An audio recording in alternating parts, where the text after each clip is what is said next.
The story of the Violet Garden. On Wednesday night, the old man asked Borom to make him proud by joining him in the Violet Garden. Borom settled in a spot by the river where the violet flowers had bloomed, painting the plain in shades of purple. The old man poured a pot of violet tea into a crystal glass and offered it to Borom. Meanwhile, Sohi, the fifth daughter of the old man, sought to delight Borom with her sweet story. Wishing for the increasing authority of the king, Sohi said, "There was a king in the land of Yemen who was very honest, and had a young and intelligent son named Ram, who was proficient in all modern sciences and arts. Ram's mother had passed away many years ago, and he had a stepmother who was his father's wife. One day, he entered the stepmother's room and witnessed the queen engaging in an illicit affair with the minister. Though he was furious, he chose to ignore the situation and quickly left the room. The traitors realized that their sin had been exposed to the king's son, causing them to be fearful. The minister suggested to the queen, "This boy is clever, and the king is a jealous man. Before this scandal leads to our downfall, we should take action against the boy and tarnish his reputation. When you face the king, act distressed, clutch your face, tear your hair, and cry profusely, accusing the son of assaulting his mother. Paint a picture of chaos and tragedy, making the king detest his son and crave retribution." After speaking these words to the queen, he extinguished the candle in the room and went to find the king in the palace. Upon seeing the king, he stood beside him with a frown on his face. The king said, "O trustee of my palace, O prosperity of my rule, you have a happy life in this infinite blessing, so why are you sad?" The minister replied, "I am grateful for your royal blessings, and I hope you will be the king of 7 countries. However, it seems that your son has done something wrong and created mischief in the palace." The king was puzzled after hearing those words. He went inside the nightstand and saw the queen withered like a flower, blood flowing from her eyelashes, her hair disheveled, and her face scratched. He asked the queen the reason for this trouble, and the queen told the king what the minister had instructed her. The king believed the story like a fool. The king pondered how to control his anger. Should he unsheath his sword and kill his son for assaulting the queen, risking infamy for regicide, or should he live with eternal regret? He chose to keep his thoughts to himself and confide in his minister. However, the minister exacerbated the situation, fueling sedition to destroy the future of the king's son, potentially leading to a death sentence. Ultimately, the king decided to send his son far away to prevent his anger from resurfacing and to appease the queen. The minister then went to the prince and informed him of the king's order. The son understood the source of this mischief, but did not protest and set off on his journey. He left the mountains and plains behind, carrying a heavy sadness in his heart. As he moved away from his father's territory, 3 people became his companions, who happened to be well-traveled. The 4 of them became good friends. Each of these 3 companions had a hidden talent, or skill like a treasure that no one knew about. One day, while drinking wine and feeling warm, the friends shared the secrets of their hearts. Ram also took the opportunity to confide in his friends about his sadness. Upon hearing the prince's grief, the 3 friends tried to help him.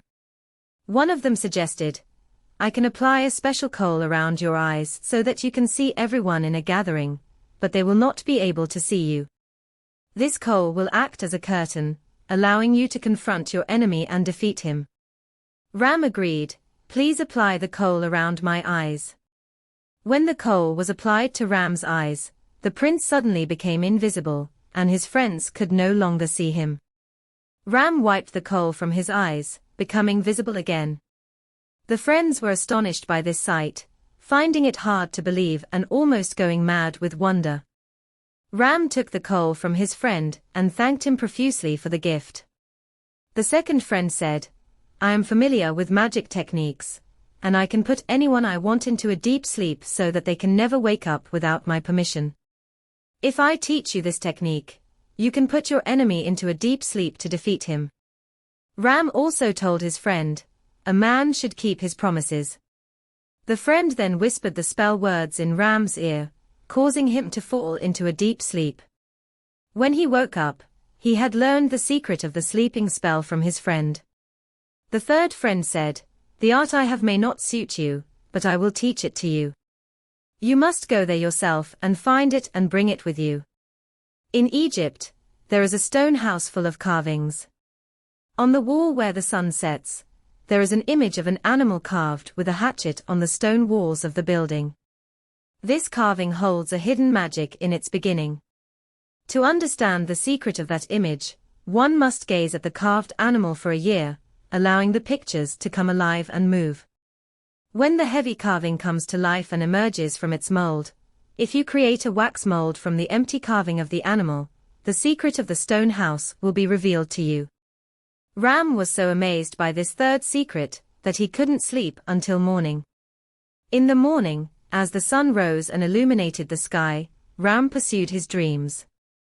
Despite the burden of past sorrows weighing heavily on his shoulders, he pressed on with determination.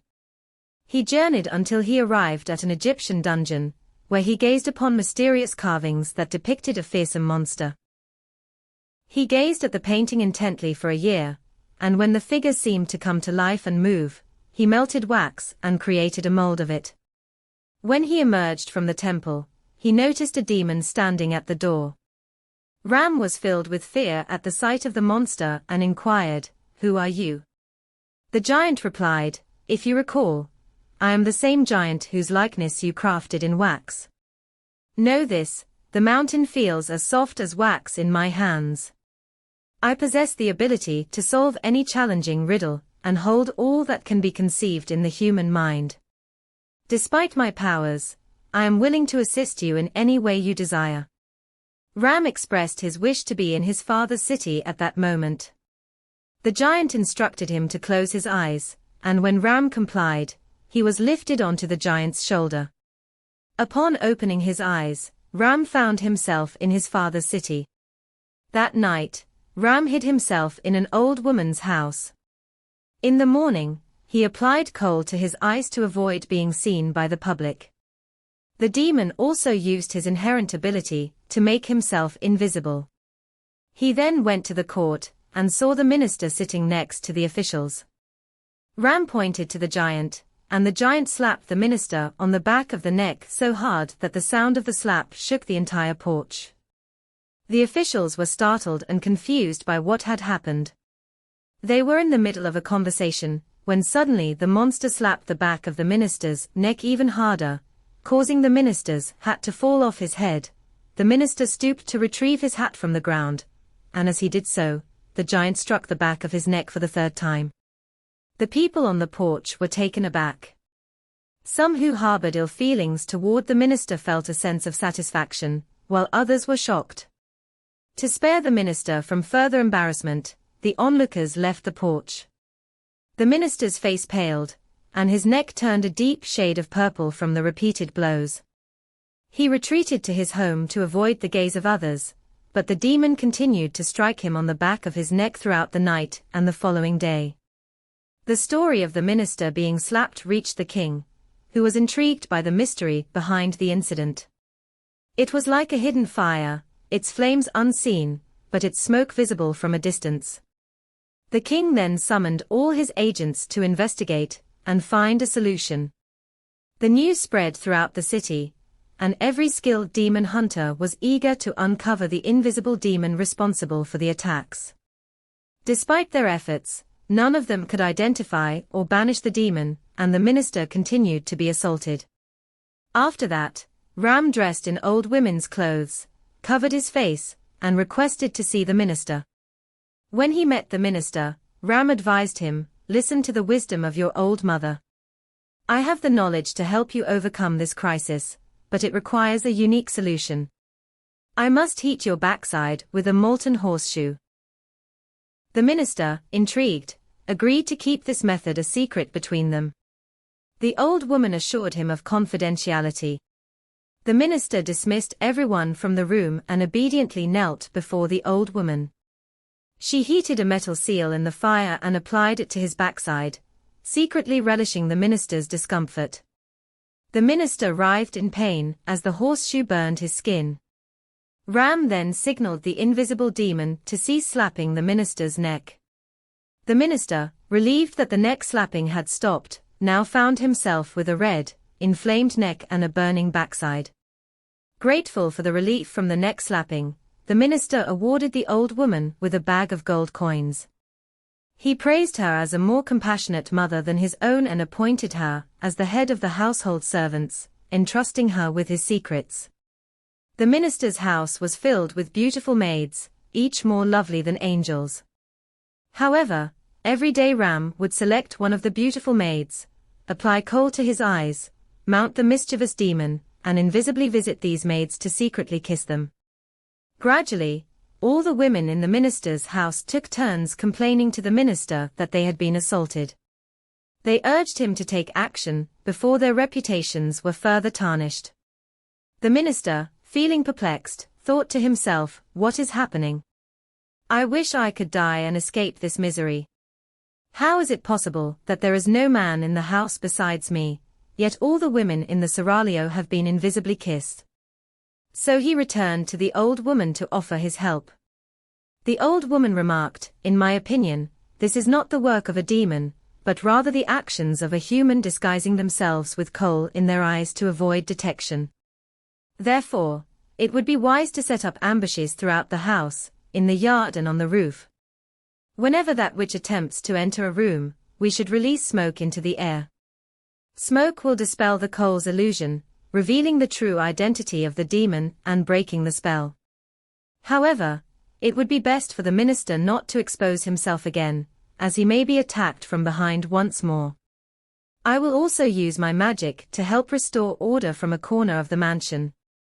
With that, the old woman retreated to a corner of the house. When night fell and the sky turned black, Ram applied kohl to his eyes and rode on a flying demon to the minister's palace. Smoke filled the house, causing the kohl to be wiped off Ram's eyes, making him visible to the people in the minister's house. Anyone who saw him mistook him for a genie or a fairy and became frightened. The residents of the house, filled with fear, pursued Ram, captured him, and bound him with a rope. So they brought the news to the minister, who was also delighted and expressed a desire to see the trapped genie up close. However, the demon struck him on the back of the neck once more. In response, the minister declared that the captive magician must be killed. The household members requested to stab a dagger into Ram's body, but he recited a spell that put them all into a deep slumber. Taking advantage of this, the demon freed Ram from his restraints and bound the hands of the household members with the same rope before escaping from the minister's house.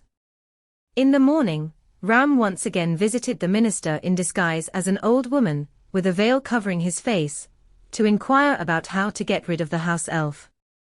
However, upon entering the house, he noticed that the residents were fast asleep. Addressing the minister, the old woman reassured him, "Do not worry any longer, as I have identified the type of demon that has invaded your house. With my magical abilities, I can easily capture and restrain this demon." The minister, convinced of the old woman's expertise, felt relieved and found temporary respite from the house demon's mischief. After some time, Ram discovered that the minister was sneaking into his father's seraglio and indulging himself with the women from the king's palace. One night, when the minister was absent, Ram entered the minister's daughter's bedroom and cast a spell to put her into a deep sleep. He then gently lifted her onto the demon's shoulders and swiftly carried her to his opulent and lavishly decorated house, adorned with walls of gold. The minister's daughter, resembling a delicate spring flower, captivated Ram with her beauty as he gazed upon this sleeping beauty. He gently woke the girl with a loving and soothing voice, saying, "I love you. You may see me as a demon, but I am just like you, a person. There is no need for fear between people. I hope you will bless me and be a guest in my home, so you can witness my legendary existence." The minister's daughter observed Ram's good behavior, which gradually reduced her fear and replaced it with amazement. She began to feel a growing attraction towards Ram, and as their hearts aligned, desire blossomed between them. That night, Ram and the minister's daughter engaged in a sexual encounter. After that, the minister's daughter asked Ram, "Oh, beautiful young man, what is this invisible and strange state you are in?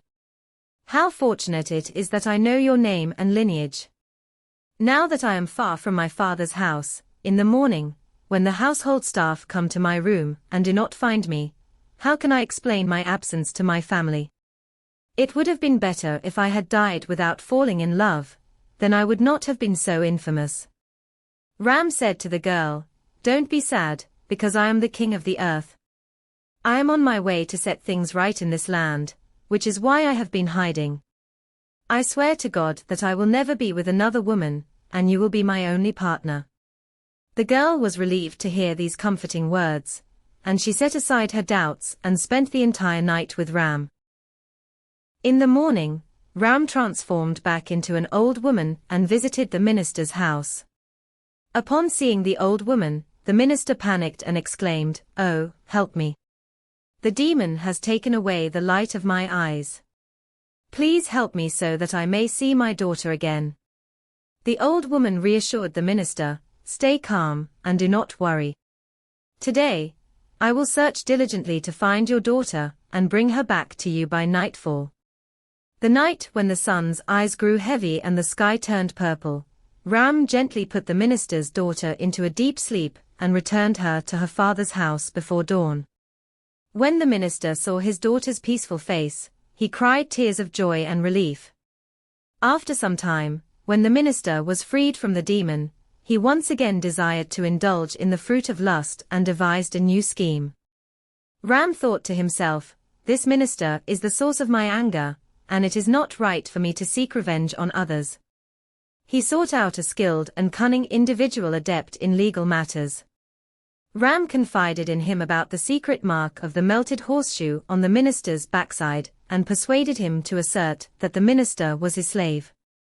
Ram instructed him, "If you present your case effectively, you can receive a substantial ransom from him." One day, the man approached the king with great joy and happiness. Suddenly, he grabbed the minister's neck and said, "It is very shameful that you are hiding from your masters. The proper behavior would have been to acknowledge your lord and show courtesy and servitude. Now, either give me your price or come with me to serve me." The agents of the King of Justice investigated the man's claims to establish the truth and ensure justice. They inquired about the plaintiff's lawsuit and asked him, "This is a significant claim you are making. Do you have proof to support this complaint?" The clever man responded without hesitation, "I had this slave since he was an infant. I purchased him in Yemen and raised him as if he were my own child, hoping that one day he would become a respectable young man and bring me pride. However, as he grew older, he began associating with unsavory individuals. I paid him generously in my business, but this ungrateful person was not content and stole jewels from the shop. One day, I found him sleeping, so I heated my metal badge and placed it on his backside. If you are seeking proof of ownership, the impact of my stamp on this man's backside serves as a legal document." The brokers were taken aback by these words and hung their heads in embarrassment. The minister realized the gravity of the situation and the potential scandal it could cause. Suddenly, he addressed the claimant, saying, "Oh, my dear lord, it's wonderful to see you again. Where have you been all this time? I've been searching for you everywhere. Please, have a seat." The brokers also approached to resolve the dispute and inquired about the price of the slave. The minister generously offered a sum of gold coins to the claimant to ensure his satisfaction and send him home. The minister, however, did not learn from these punishments and continued to sneak into the king's seraglio like a thief, abusing his position and seeking forbidden pleasures. Ram thought to himself, "I have made every effort to steer this corrupt man towards the right path, but it appears that his lust has clouded his judgment, preventing him from recognizing the signs I am sending to help him. It seems that he will not repent until his secret actions are exposed." Therefore, I must administer a severe punishment to him. So Ram kept an eye on the minister to determine the best time to strike. One day, he noticed that the king was preoccupied with governing the kingdom, while the minister was busy courting the queen. It seemed like the reeve was focused on collecting tribute in the city, while the thief was plundering the castle. Recognizing this as the perfect opportunity, Ram transformed himself into an old woman, veiling his face. Before that, with the help of the minister, he had been able to get permission to enter the king's palace. He had visited the king's palace many times and entertained the audience with magic, dancing, and music. That day, the old woman had brought warmth to the celebration with her artistry. She then said to the king, "I can reveal something hidden behind a curtain using magic." The attendees, trusting in the old woman's skill, closed their eyes to witness her performance. The old woman applied kohl to her eyes, entered the seraglio, and discovered the minister in bed with the queen once again. She recited her magic spell, causing the two individuals to fall into a deep sleep. She then signaled the demon to swiftly transport them, still on the bed, to the throne in front of the king and the courtiers. These unfortunate traitors had been captured while asleep, as the demon had carried them to the king's presence. The king opened his eyes to see the old woman's magic, but to his surprise, he saw his queen sleeping in the minister's arms. The two traitors woke up with the mesmerizing whisper of Ram, and when they opened their eyes, they found themselves at the king's party. Witnessing that ugly scandal, the people present in the hall lowered their heads in shame, and the criminals fainted at the sight. The king was furious after witnessing this great scandal, and said to the old woman, "You hypocritical old woman, if you possess magic and enchantment, why would you reveal the secrets of my palace? Now I will bring calamity upon you that the sky will weep for your misfortune. You should have told me in secret, and not disgrace me in front of others like a braggart. Now, wait to see the punishment for your foolish mistake." He said this and informed the executioner. The executioner appeared as quickly as a spring cloud. At that moment, Ram lifted the veil from his face. Upon seeing his son, the king screamed and cried.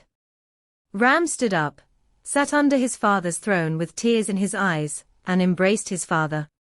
The separation between father and son was now over. The son narrated to his father the entire story starting from the moment he was exiled from the palace, the false accusations made by the queen, his invisibility, the whispering in his sleep, the mischief of the devil, slapping the minister, and punishing the traitor by burning his backside. The king was overjoyed at his son's return. The father said to his son, "Now that these two traitors have caused you suffering, you have the right to take revenge on them however you want." Ram, being a noble boy, replied to his father, "These two people are scandalous, and their filth should be removed from here." He then provided them with travel gear and expelled them from the land. After fulfilling his promise, he married the minister's daughter.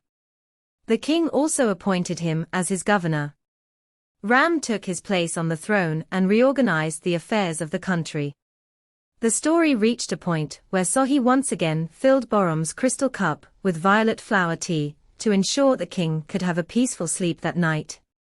Borum expressed his gratitude to Sohi for welcoming him with her interesting story.